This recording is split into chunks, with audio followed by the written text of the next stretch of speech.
អ្នកទាំងអស់គ្នាស្វាគមន៍មកកាន់ channel របស់ខ្ញុំសម្រាប់វីដេអូនេះខ្ញុំមានរឿងមួយមកសម្រាប់ឲ្យស្ដាប់ជាប្រភេទរឿង thriller horror របស់អង់គ្លេសដែលមានចាក់បញ្ចាំងតាំងពីឆ្នាំ 2012 ដោយរឿងហ្នឹងមានចំណងជើងថា The Seasoning House ខ្ញុំសូមដាក់ឈ្មោះជាភាសាខ្មែរថារត់គេចពីផ្ទះនរកហើយរឿងបានចាប់ផ្ដើមនៅមហាសមុទ្របាខាក្នុងឆ្នាំ 1996 មានក្មេងស្រីម្នាក់ឈ្មោះថា Angel កំពុងដើរនៅក្នុងផ្ទះដែលពោពេញដោយបរិះមាសធំៗនិងស្ត្រីដែលត្រូវបានគេគ្រាចេញមកពីបន្ទប់ក្នុងសភាពអស់កម្លាំងលហិតលហៃហើយ Angel ក៏បានដើរទៅជួបជាមួយនឹង Victor បរិះដែលជាម្ចាស់ផ្ទះបន្ទាប់មក Victor បានប្រាប់នាងថាថ្ងៃនេះនឹងមានភ្ញៀវមកច្រើនទៅរៀបចំខ្លួនទុកដាក់ឲ្យស្រួលទៅតែហើយ Angel ក៏ចុះមកជាន់ខាងក្រោមនាងបានឃើញស្រីៗជាច្រើនកំពុងអង្គុយយំពួកគេត្រូវបានបង្ខិតបង្ខំឲ្យឡើងទៅជាន់ខាងលើឆ្លប់ទៅការពីអតីត Angel ត្រូវបានគេនាំមកផ្ទះនេះជាមួយនឹងស្ត្រី5នាក់ទៀតក្រុមគ្នាត្រូវបានគេនាំមកជួបជាមួយនឹង Victor ហើយមើលទៅសភាពរបស់ពួកនាងគឺភ័យខ្លាចខ្លាំងណាស់ Victor បានប្រាប់ពួកគេថាចាប់ពីពេលនេះទៅជីវិតរបស់ពួកនាងគឺជាកម្មសិទ្ធិរបស់គេពួកគេនឹងរស់នៅដោយសុវត្ថិភាពបើជឿនឹងស្ដាប់គេហើយការនៅទីនេះពួកគេមិនអាចនៅ free បានទេត្រូវធ្វើការឲ្យគេតែការងារនោះគឺការបម្រើផ្លូវភេទដល់បុរសដែលមកប្រើសេវាកម្មចាប់សម្ដីស្ត្រីទាំងអស់នោះក៏យំស្រែកចេញមកនៅពេលដឹងពីជោគវាសនារបស់ខ្លួនឯងតែហើយបន្តមកទៀត Victor ក៏បានធ្វើរឿងគួរឲ្យខ្លាចមួយនៅចំពោះមុខពួកនាងគេបាននាំស្ត្រីម្នាក់យកមកឈរនៅខាងមុខរួចហើយក៏ធ្វើការអាកដោយឈាមត្រជាក់ស្ត្រីម្នាក់នោះក៏ដេកដួលស្លាប់នៅនឹងកន្លែងតែវាប្រៀបដូចជាការអាកមាន់ឲ្យស្វាមើលចឹងពេលបានឃើញអញ្ចឹងស្រីៗទាំងអស់នោះក៏នាំគ្នាស្រែកចេញមកប៉ុន្តែគ្រប់គ្នាមិនហ៊ានកម្រើកឡើយហើយពួកគេដឹងច្បាស់ថាចាប់ពីពេលនេះទៅពួកគេចាំបាច់ត្រូវតែជឿនិងស្ដាប់ Victor បើមិនចង់មាននិស្នាដូចនារីម្នាក់នេះតែបន្តមកទៀតការីកូនចៅរបស់ Victor ក៏បានមកដេញស្រីៗគ្រប់គ្នាឲ្យចេញពីបន្ទប់មានតែ Angel ដែលនៅតែឈរយំមើលសាកសពនារីរងគ្រោះហើយការីវាក៏ចូលមកចាប់សក់នាងដើម្បីឲ្យឃើញស្លាកស្នាមនៅលើផ្ទៃមុខវាក៏បានសួរ Victor ថាតើនឹងចាត់ការម្នាក់នេះយ៉ាងម៉េច Victor ក៏លើកចង្កា Angel ឡើងមកមើលមុននឹងគេប្រាប់ថាក្មេងស្រីម្នាក់ហ្នឹងទុកឲ្យនៅជាមួយគេបន្ទាប់ពីនោះ Angel ក៏បានក្លាយជាអ្នកបម្រើនៅក្នុងផ្ទះនេះនាងមានតួនាទីមើលថែស្រីៗមុនពេលពួកគេទៅទទួលភ្ញៀវដោយសារតែ Angel ជាស្ត្រីកនឹងថ្លង់នាងមិនអាចនិយាយស្ដីឬក៏ស្ដាប់ឮបានទេហើយតួនាទីរបស់នាងគឺជាការចាក់ថ្នាំឲ្យស្រីៗទាំងអស់នោះដើម្បីឲ្យពួកគេមានអាការៈស្វឹងជោគជាប់និងប្រើគ្រឿងសម្អាងតុបតែងមុខឲ្យពួកគេ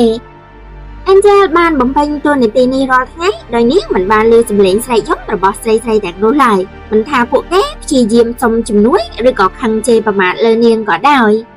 នៅពេលដែលចប់ភារកិច្ចអស់ហើយ Angel ក៏ត្រឡប់ទៅបន្ទប់ទ្រុឌទ្រោមរបស់នាងវិញហើយនាងបានយកអាហារដែលលាក់ទុកចេញយកមកញ៉ាំចាហើយទោះបីជាសភាពរស់នៅមិនសូវល្អយ៉ាងណាក៏ដោយប៉ុន្តែ Angel ក៏នៅតែចែកអាហារឲ្យសត្វកណ្ដុរដែរទង្វើនេះធ្វើឲ្យយើងឃើញថានាងក៏មានចិត្តអាណិតអាសូរនៅក្នុងជំរឿចិត្តដែរប៉ុន្តែអ្វីដែលធ្វើទៅគឺដោយសារតែចាំបាច់ព្រោះភាពភ័យខ្លាចត្រឡប់ទៅការពីអតីតម្ដងទៀតមុនពេលដែល Angel ត្រូវបានគេនាំមកកាន់ផ្ទះនេះនាងបានរស់នៅជាមួយ Anna ដែលជាម្ដាយរបស់នាង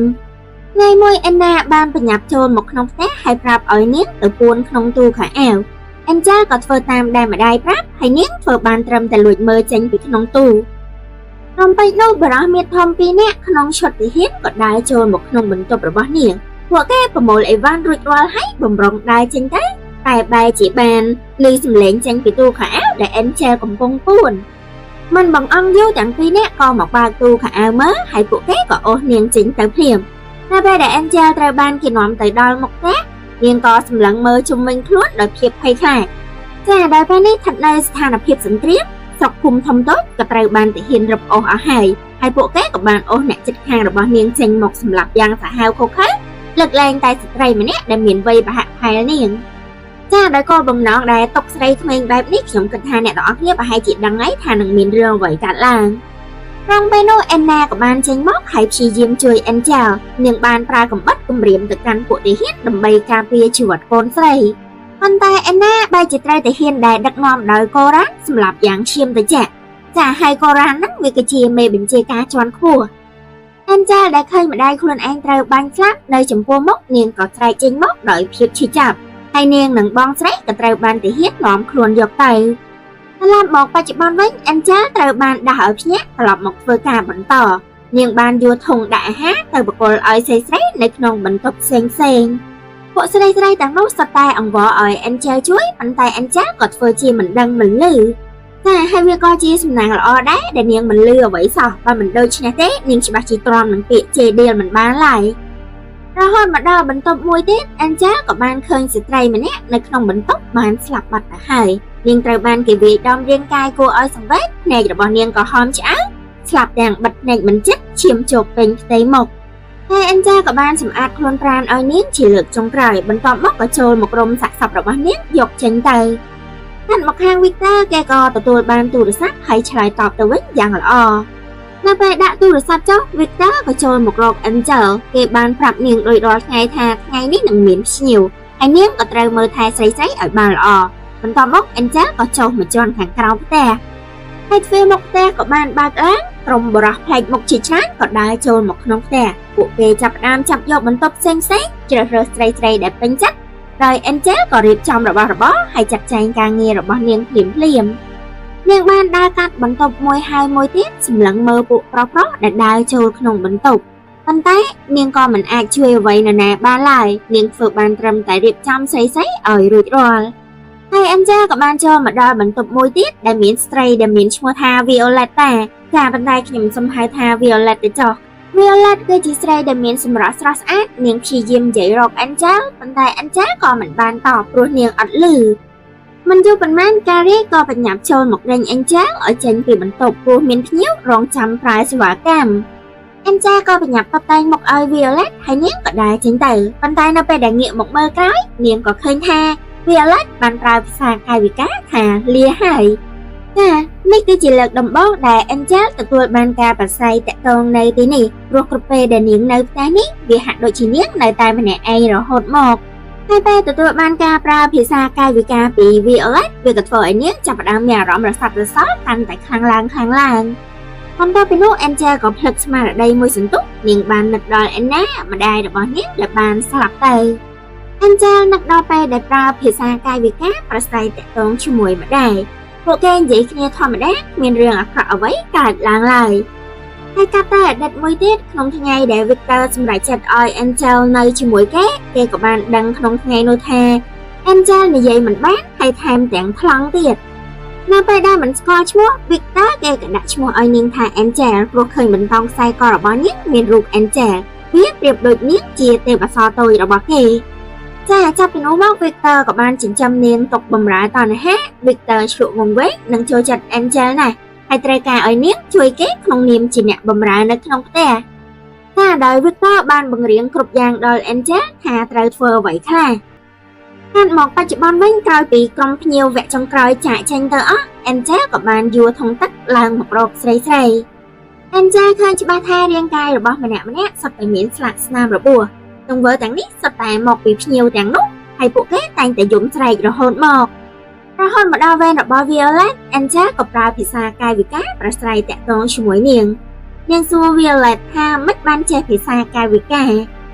Violet ក៏បានរៀបរាប់ឲ្យស្ដាប់ថាឪពុករបស់នាងក៏ថ្លង់ដូចគ្នាហើយពេលនេះគាត់ស្លាប់បាត់ទៅហើយ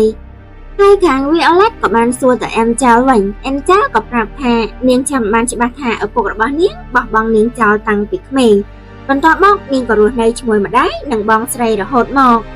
ចាតែមិនទាន់បាននិយាយគ្នាអីច្រើនផង Angel ក៏ដឹងថា Carrie កំពុងដើរមកដោយសារតែកម្រាលឥតវិញ្ញ័រចាទើបនាងត្រូវបញ្ញាប់ប្រមូលរបស់ចេញទៅហើយនាងក៏បានប្រាប់ទៅ Violet ថាថ្ងៃស្អែកនឹងត្រឡប់មកនិយាយគ្នាទៀតនៅក្នុងយប់នោះ Angel ក៏នឹកដល់រឿងរ៉ាវសម័យមុនដែលនាងតែងតែបានដេកកាយផ្លូវរបស់បងស្រីទាំងពីរនាក់បានប្រើពេលវេលារួមគ្នាចាជួនកាលការនិយាយជាមួយ Violet វាអាចធ្វើឲ្យ Angel នឹកដល់បងស្រីរបស់នាងដែលបានព្រាត់ប្រាសគ្នាទៅហើយពេលនោះ Angel ក៏ក្រោកឡើងនាងបានបើកជំរឹងដែកក្នុងបន្ទប់ចេញដែលវាគឺជាប្រហោងតូចៗធ្វើឲ្យនាងអាចវាទៅកន្លែងផ្សេងៗក្នុងផ្ទះបានបន្ទាប់មក Angel ក៏វាទៅបន្ទប់របស់ Violet ហើយ Angel ក៏បានចែកអាហារតិចតួចឲ្យទៅនាងហើយទាំងពីរនាក់ក៏បាននិយាយគ្នាពីរឿងគ្រួសារ Violet ក៏ជឿជាក់ថានៅថ្ងៃណាមួយម្ដាយរបស់នាងនឹងតាមរកនាងរហូតដល់ឃើញមិនខានបន្ទាប់មក Violet ក៏បាននិយាយដល់ខ្សែករបស់ Angel នាងប្រាប់ថានាងចូលចិត្តវាខ្លាំងណាស់ ចាត្រឡប់ទៅអតីតម្ដងទៀត Angel ទទួលបានខ្សែកនេះពីម្ដាយរបស់នាងម្ដាយនាងប្រាប់ថាឲ្យតែនាងពាក់ខ្សែកនេះជាប់វានឹងជួយការពារថែរក្សានាងជានិច្ច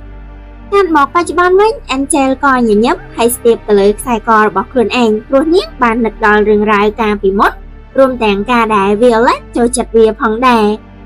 ចាប៉ុន្តែបន្ទាប់មកនាងក៏បានដឹងពីសម្រាប់ជើងរបស់ Victor Angel មិនចាំយូរនាងបញ្ញាប់ពួនទៅវិញប៉ុន្តែនាងក៏នៅតែលួចមើលចេញមកដោយភាពបារម្ភ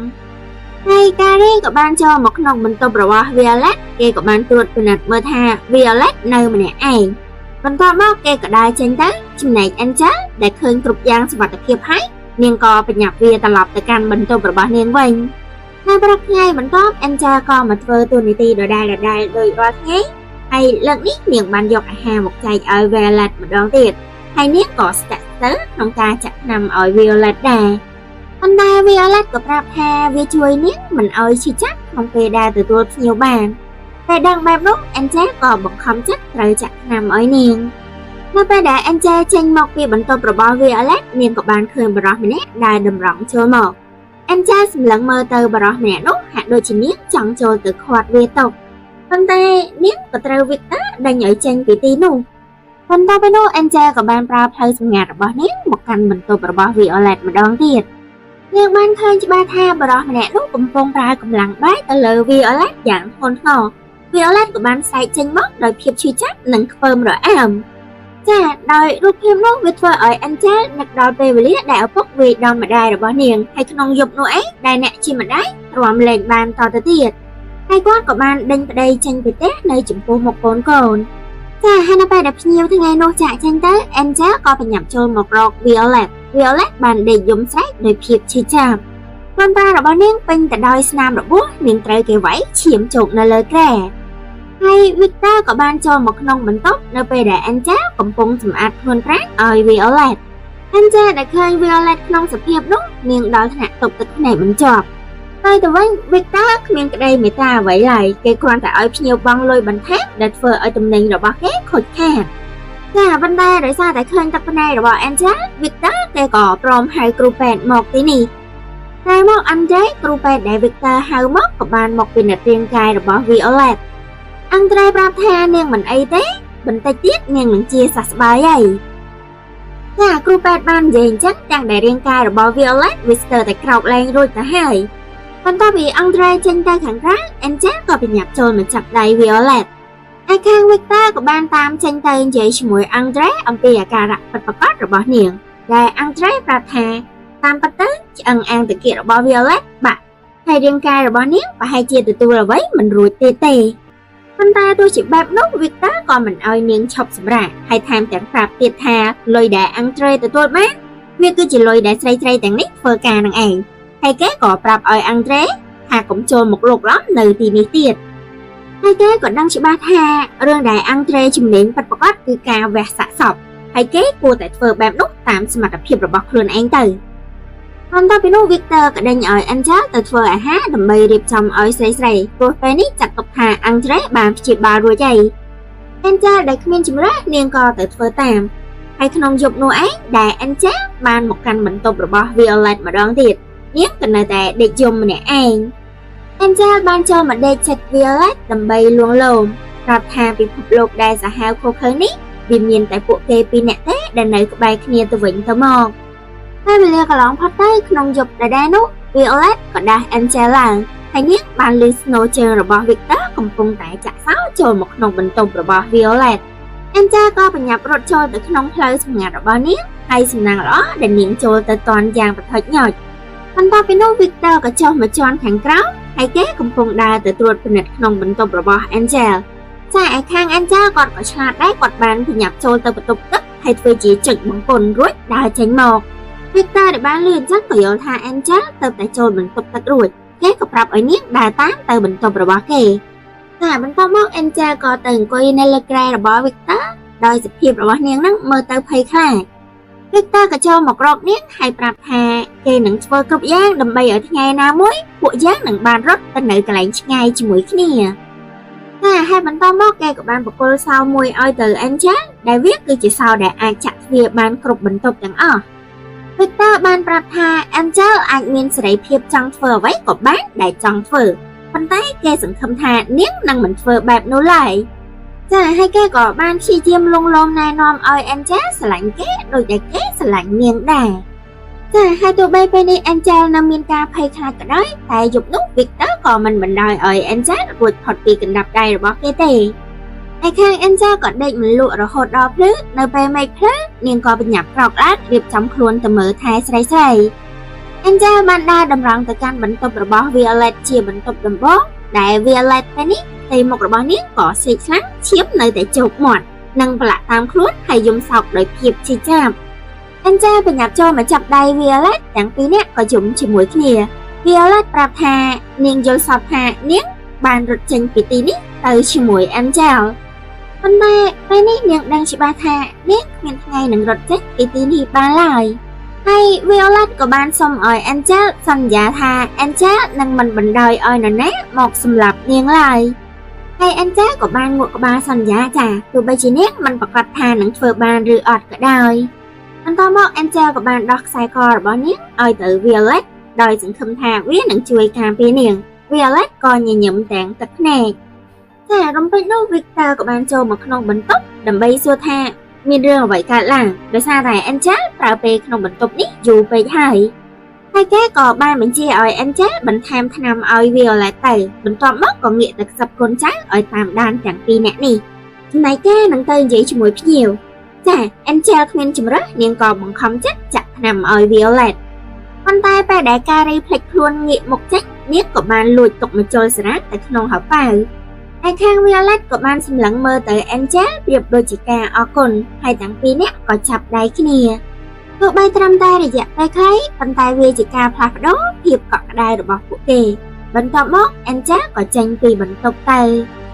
ចាក្រោយមកភ្ញៀវក៏បានមកដល់ពួកគេគឺជាទាហានដែលចូលទៅរឹបអូសភូមិរបស់ Angel រួមទាំង Coran ដែលជាមេដឹកនាំក៏មកដែរ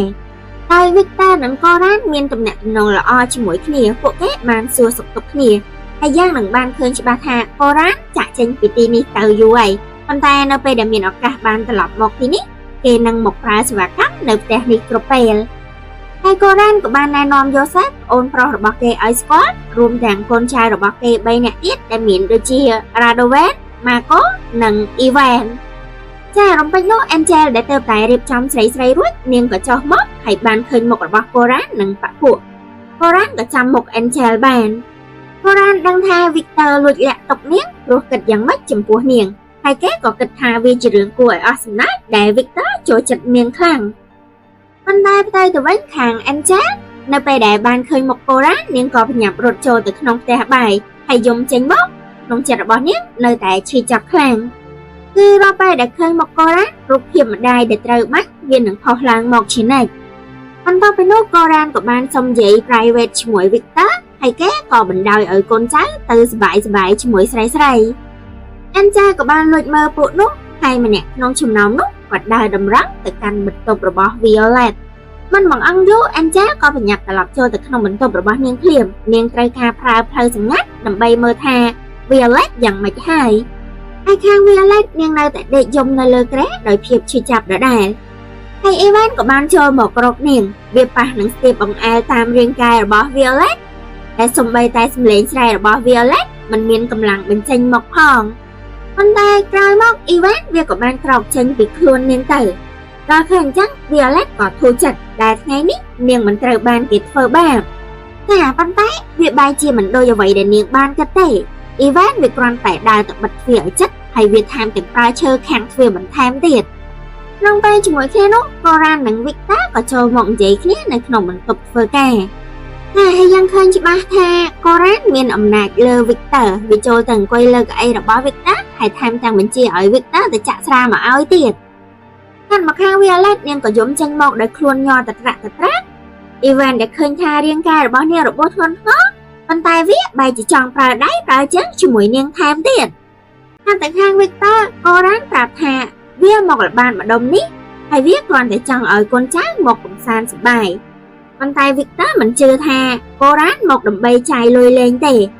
Coran ក៏សរសើរថា Victor មើលគេធ្លុះបន្ទាប់មកគេក៏និយាយរឿងបញ្ជីឡើងមក ចាដែលវាតកតងនឹងផលប្រយោជន៍ពីការប្រយុទ្ធលើកចុងក្រោយឬសរុបទៅគឺមកដើម្បីសង្កត់ធ្ងន់មិនឲ្យ Victor ហ្នឹងក្បត់វាព្រោះអ្នកដែលចាប់ស្រីមកទីនេះគឺកូរ៉ានហើយវាមិនចង់ឲ្យរឿងនេះបែកធ្លាយចេញទៅចានៅពេលដែលបានលេងសម្ដីទាំងអស់នោះ Victor ក៏មានកាយវិការតែហើយគេព្រមចេញពីបន្ទប់ទៅតាមបញ្ជារបស់កូរ៉ាន Victor ដឹងច្បាស់ថាកូរ៉ានអាចសម្លាប់គេបានប្រសិនបើចង់ទៅ Victor បញ្ញាប់ដើរត្រឡប់ទៅបន្ទប់របស់ខ្លួនឯងហើយគេក៏ដកកំភ្លើងឡើងមកត្រៀមទុកជាស្រេច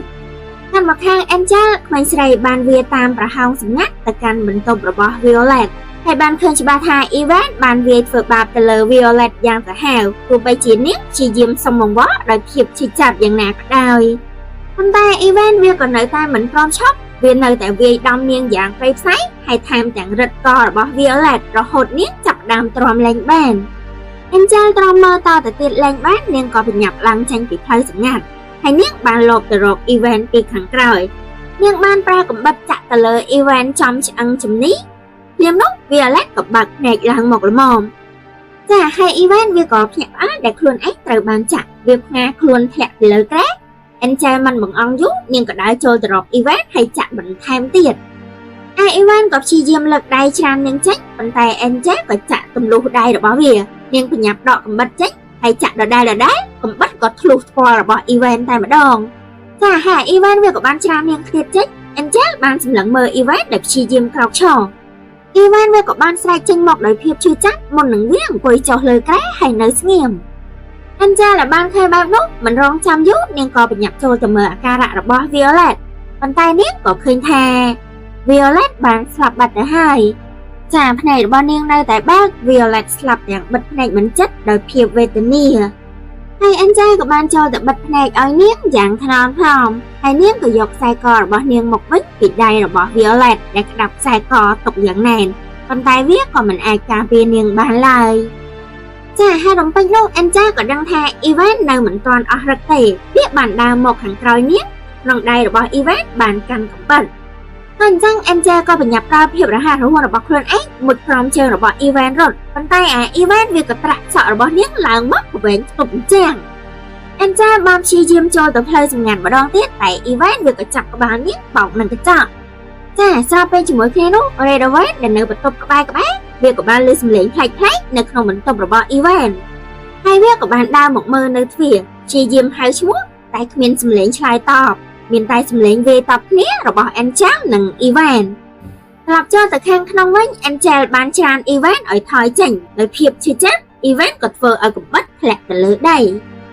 Angel ក៏បញ្ញាប់ទៅរើសកំបិតដើមមកហើយនាងក៏ស្ទុះចូលទៅចាក់ Evan យ៉ាងសាហាវនៅខាងក្រៅ Redaway ក៏ដឹងហើយថាសំឡេងវាខុសប្រក្រតីគេក៏ព្យាយាមប្រាប់ឲ្យ Evan បើកទ្វារតែ Evan ក៏មិនអាចមកបើកបានបពួករបស់គេក៏បញ្ញាប់ទៅជួយធាក់ទ្វារសំឡេងធាក់នោះក៏ធ្វើឲ្យ Angel បញ្ញាប់រត់ចូលទៅក្នុងរន្ធសម្ងាត់តែ Evan ក៏ចាប់ជើងនាងទុកតែ Angel ក៏បានប្រើកំបិតដៃរបស់វាហើយនាងក៏អាចរត់ចូលទៅបានតែនៅពេលបពួកកូរ៉ានចូលមកក្នុងបន្ទប់ពួកវាក៏ឃើញសាកសពរបស់ Violet ដែលដេកនៅលើក្រែរួមទាំងសាកសពរបស់ Evan ដែលដេកនៅលើដីកូរ៉ានដែលចូលមកឃើញក៏បញ្ញាប់ស្រែកហៅ Victor ភ្លាមតែម្ដង Victor ដែលចូលមកវាក៏ភ្ញាក់ផ្អើលដែលឃើញរូបភាពបែបនោះដូចគ្នាចាកូរ៉ានវាក៏សួរថាជាស្នាដៃនរណា Victor ក៏តបថាមិនដឹងទេប៉ុន្តែរំពេចនោះកូរ៉ានក៏បានឮសំឡេងវាតូចហាក់ដូចជាសំឡេងកណ្ដុរវាក្នុងទយោហើយសំឡេងនោះចេញមកពីរន្ធសម្ងាត់ដែល Angel ព្យាយាមវារត់កូរ៉ានបញ្ញាប់ដកបន្ទះដៃចេញហើយរះកំភ្លើងចូលទៅក្នុងប៉ុន្តែវាក៏មិនឃើញនរណានៅក្នុងនោះតែហើយកូរ៉ានក៏បញ្ញាប់ចេញទៅត្រួតពិនិត្យនៅបន្ទប់ផ្សេងតែក្នុងពេលនោះកូរ៉ានវាក៏សួរ Victor ដែលទៅជាមួយថាតើមាននរណាបាត់ខ្លួនឬក៏អត់រួមទាំងសួរថា Angel នៅណាប៉ុន្តែ Victor ក៏មិនព្រមនិយាយកូរ៉ានវាក៏បានបាញ់ទៅកាន់ស្ត្រីរងគ្រោះម្នាក់ដែលនាងមិនបានដឹងរឿងអីសោះបន្ទាប់ពីនោះកូរ៉ានក៏ត្រឡប់ទៅរកបពួករបស់វាហើយវាបញ្ជាឲ្យតាមរក Angel ឲ្យឃើញហើយគ្រប់ទ្វារគ្រប់ច្រកទាំងអស់ហាមនរណាចេញចូលដាច់ខាតបើសិនជាអាណាចង់ចូលមកទីនេះបាញ់វាចោលទៅ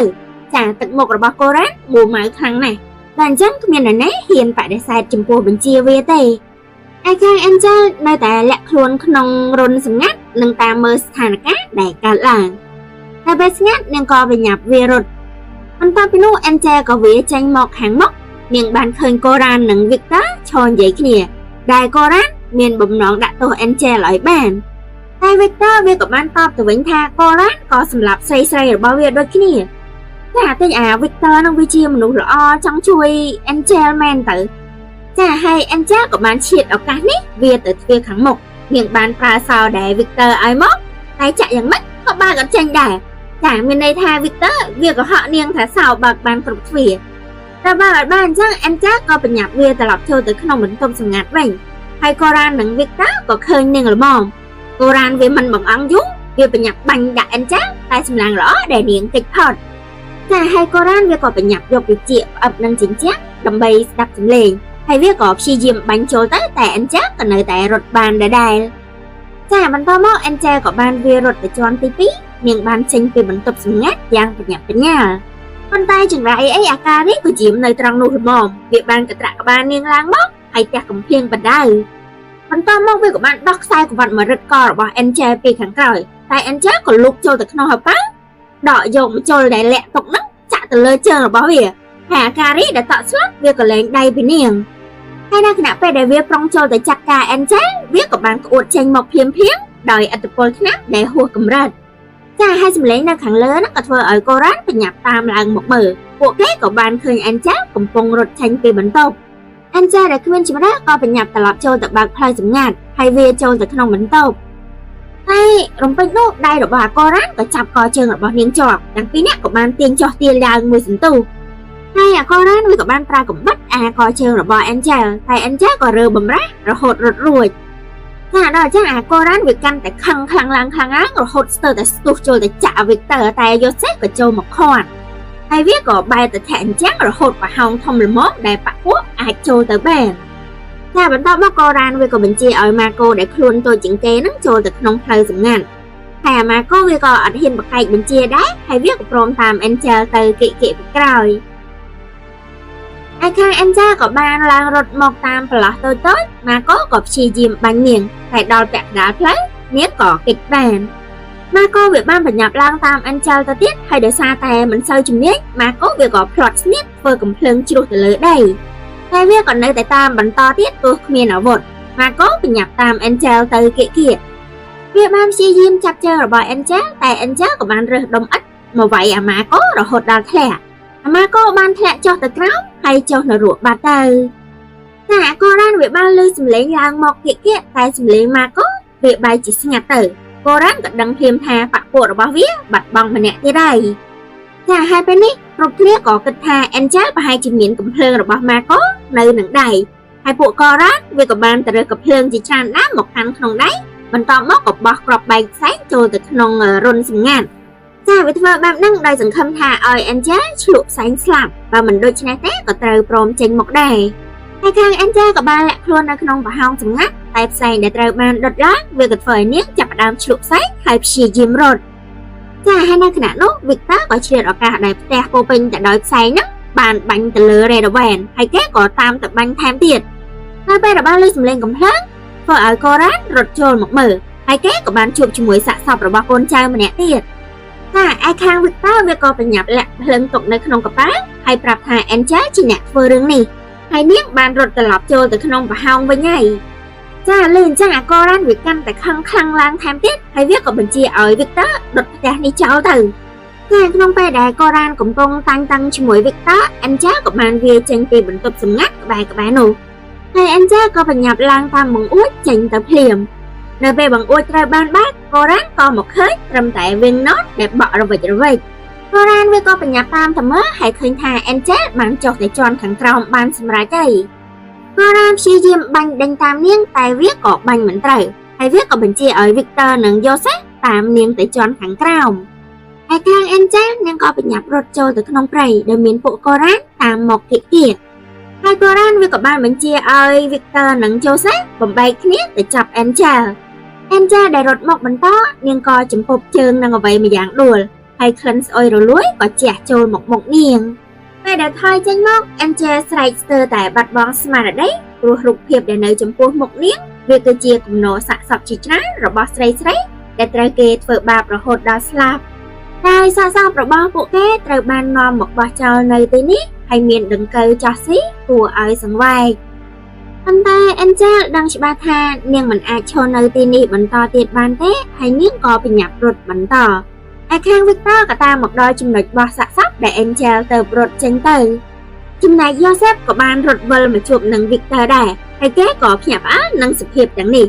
Victor ក៏បញ្ជាឲ្យ Joseph ទៅតាមផ្លូវមកខាងទៀតចំណែកខ្លួនគេនឹងដើរទៅត្រង់ចាហើយ Victor វាក៏កលេចឃើញខ្នល់របស់ Angel មកមិនបងអង្គយូរវាក៏បញ្ញាប់តាមនាងយ៉ាងលឿនបន្ទាប់មក Victor ក៏បានឃើញ Angel ឈរផ្អែកនឹងដើមឈើនាងសម្រាប់ដកដង្ហើមមុននឹងរត់បន្តតែ Victor ក៏បញ្ញាប់តាមទៅចាហើយ Angel ក៏ងាកមកឃើញ Victor ដែលចូលមកចិត្តដោយភាពភ័យខ្លាចនាងក៏តម្រង់កំបិតដាក់គេចាបណ្ដា Victor វាក៏បានលើកដៃឡើងទាំងពីរហើយប្រាប់ថាវានឹងមិនធ្វើអ្វីនាងឡើយហើយវានឹងជួយនាងមុននឹងពួកកូរ៉ានមកជួប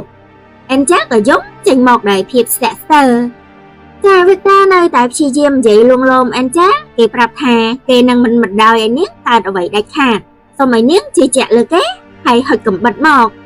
ចានៅពេលដែល Victor ទទួលបានកំបិតពី Angel ទៅហើយ Angel ក៏គិតថានាងអាចពឹងពាក់លើគេបានតែផ្ទុយទៅវិញអា Victor ក៏បានវាយដំនាងភ្លាមវាបានតតាក់ទៅលើនាងយ៉ាងព្រៃផ្សៃចាគឺអា Victor វាខឹងដែល Angel ធ្វើឲ្យវាសយដល់ថ្នាក់នេះអំពេចនោះក៏រ៉ាននិង Joseph ក៏មកដល់ពីខាងក្រោយហើយតម្រង់កំភ្លើងដាក់ទាំងពីរនាក់ហើយ Victor ព្យាយាមរត់គេចពីភាពសយនេះដោយព្រមបកលខ្លួន Angel ឲ្យដោយងាយប៉ុន្តែនៅពេលដែលឃើញថាមកខាងទៀតមិនព្រមដាក់កំភ្លើងចុះ Victor ក៏ចាប់ខ្លួន Angel ហើយតម្រង់កំភ្លើងត្រឡប់ទៅវិញ Victor បានប្រាប់ឲ្យកូរ៉ានដោះលែងគេទៅហើយគេនឹងព្រមចែកប្រាក់ចំណេញមហាសាលឲ្យដែរតែកូរ៉ានវាមិនព្រម Victor ក៏បំរុងនឹងទម្លាក់ Angel ចោលតែខណៈនោះ Angel ក៏បានឆក់កំបិតនៅចង្កេះរបស់ Victor ចាក់ទៅលើជើងរបស់វាចាហើយដោយភាពឈឺចាប់និងភ្ញាក់ផ្អើល Victor វាក៏បានរៀលកំភ្លើងទៅចំ Joseph កូរ៉ានដែលឃើញប្អូនប្រុសខ្លួនឯងដួលចុះវាក៏បែរទៅបាញ់ Victor ដោយកំហឹងបន្ទាប់ពីនោះវាក៏បញ្ញាប់ចូលទៅមើលអាការៈរបស់ Joseph តែ Joseph ក៏ទ្រាំនឹងមុខរបួសមិនបានហើយវាក៏ងាប់ក្នុងដៃរបស់កូរ៉ានទៅចាដោយការខឹងដល់កំណត់ដែលឃើញប្អូនប្រុសស្លាប់នៅចំពោះមុខកូរ៉ានក៏ចូលទៅបាញ់កំទេច Victor យ៉ាងឈាមត្រជាក់ចាហើយ Victor វាក៏ដេកដកដង្ហើមចុងក្រោយតាមយថាកម្មរបស់វាដែលជាកម្មពៀដែលវាបានសាងឡើងមកនឹងឯងតែខាង Angel នៅពេលដែលរត់រួចហើយនាងក៏បញ្ញាប់រត់ចេញពីព្រៃហើយនាងក៏បានទៅជួបផ្ទះមួយខ្នងមុននឹងស្លាប់បាត់ទៅហើយចំណាក់ល្អដែលមានស្ត្រីម្នាក់ឈ្មោះថា Lacy មកជួយ Lacy បានជួយជូតខ្លួនឲ្យ Angel និងដេមុខរបួសឲ្យពេលក្រោយមកនៅពេលដែល Angel ដឹងខ្លួនឡើងវិញនាងក៏សម្លឹងទៅជុំវិញនិងពិនិត្យមើលផ្ទះដោយងាយឆ្ងល់ចាតែនៅពេលដែលនាងទៅឃើញសុំរូបថតដែលដាក់នៅលើធ្នើវាគឺជារូបរបស់ Lacy ដែលថតគូជាមួយ Event ក្នុងឈុតកូនកំលោះកំមុំហើយវាក៏ធ្វើឲ្យ Angel ចូលដៃធ្វើឲ្យរូបថតបែក Angel ក៏បញ្ញាប់លាក់សុំរូបថតទុកនៅសល់ត្រឹមតែបំណែកកញ្ចក់ដែលធ្លាក់ទៅលើដីខណៈនោះខាង Lacy ក៏ទទួលបានទូរស័ព្ទពីកូរ៉ានហើយនាងក៏បានស្ដាប់ដំណឹងគ្រប់យ៉ាងពីកូរ៉ាន Lacy បានយំចេញមកពេលនិយាយជាមួយកូរ៉ានរួចហើយនាងក៏ត្រឡប់មករក Angel ដែលអង្គុយនៅក្នុងបន្ទប់ទទួលភ្ញៀវចាហើយ Lacy បានយកកំបិតមកគំរាម Angel ហើយបញ្ជាឲ្យនាងនៅស្ងៀមនាងព្យាយាមសួរថា Event បានប៉ះពាល់នាងទេប៉ុន្តែ Angel ក៏ព្យាយាមកវីក្បាល Lacy ក៏ខឹងដែលនាងសម្លាប់ Event ទាំងដែល Event មិនបានរំលោភនាងផងចាតែ Lacy អត់បានគិតដល់អ្វីដែល Event ធ្វើឡើយក្រោយមក Lacy ក៏ជ្រុលជើងជន់កញ្ចក់ដែលធ្លាក់នៅលើដីក្នុងពេលដែល Lacy ភ្លេចខ្លួន Angel ក៏បញ្ញាប់រត់ទៅមាត់ទ្វារភ្លាមចាប៉ុន្តែ Lacy ក៏សមាចាប់ Angel តន់នាងបានប្រើកំបិតឆូតទៅលើថ្ពាល់របស់ Angel តែ Angel ក៏ប្រើកំប៉ុងកូនជ្រូកវាយក្បាលរបស់ Lacy វិញចាហើយ Lacy ក៏បានច្រាន Angel រហូតដួលហើយនាងក៏ចូលមកជន់ដៃ Angel តែ Angel ក៏ប្រើដៃម្ខាងទៀតរើសបំណែកកញ្ចក់ចាក់ទៅលើជើងរបស់ Lacy ចាតែទោះជាយ៉ាងណា Lacy ក៏នៅតែមិនព្រមចាញ់នាងព្យាយាមដេញកាប់ Angel យ៉ាងសាហាវបន្ទាប់មកនាងក៏ឡើងមកសង្កត់បានសម្រេចតែ Angel ក៏ខំលើក្បាលរបស់ Lacy ភ្លាមបន្ទាប់មក Angel ក៏ព្យាយាមក្រោកទៅរើសកំប៉ុងមកវាយក្បាលរបស់ Lacy ហើយ Lacy ក៏ដេកស្ដុកស្ដឹងស្លាប់ដោយសារកំប៉ុងកូនជ្រូកចាហើយស្របពេលជាមួយគ្នានោះកូរ៉ានវាក៏បានមកដល់ផ្ទះរបស់ Lacy ល្មមវាបានដើរចូលមកក្នុងបន្ទប់ទទួលភ្ញៀវហើយបានជួបជាមួយសាកសពរបស់ Lacy បន្តមកវាក៏សម្លឹងទៅលើឥដ្ឋហើយបានឃើញស្នាមឈាមឯខាង Angel ក៏ប្រញាប់រត់ចេញពីផ្ទះដោយមានឡានរបស់កូរ៉ានតាមមកគៀកចា Angel បានរត់ចូលទៅក្នុងរោងចក្រមួយហើយសុំឲ្យអ្នកនៅខាងក្នុងនោះជួយចាដោយកម្មករនៅទីនោះសុទ្ធតែប្រុសដែលមានមាឌធំប៉ុន្តែកូរ៉ានបានដើរចូលមកហើយវាក៏បញ្ជាឲ្យគ្រប់គ្នាចេញទៅហើយពួកកម្មករទាំងនោះវាក៏មិនចង់មានរឿងជាមួយទាហានស័ក្តិខ្ពស់ដែរតែពួកគេទុក Angel ឲ្យប្រឈមមុខជាមួយកូរ៉ានតែម្នាក់ឯងហើយនៅពេលដែលបរិសម្នាក់ចុងក្រោយបំរុងចេញទៅកូរ៉ានក៏បញ្ជាឲ្យគេចាក់សោទ្វារផងចាពេលលើសំឡេងបិទទ្វារខាងកូរ៉ានក៏ដកកំបិតចេញមកគំរាម Angel ប៉ុន្តែខាង Angel អាស្រ័យភាពរហ័សរហួនរត់ចេញទៅបានហើយកូរ៉ានក៏បានបែកពី Angel ប៉ុន្តែគេក៏បានឮសំឡេងឡើងតាមបំពង់ដែកទើបដឹងថា Angel កំពុងរត់តាមផ្លូវនោះ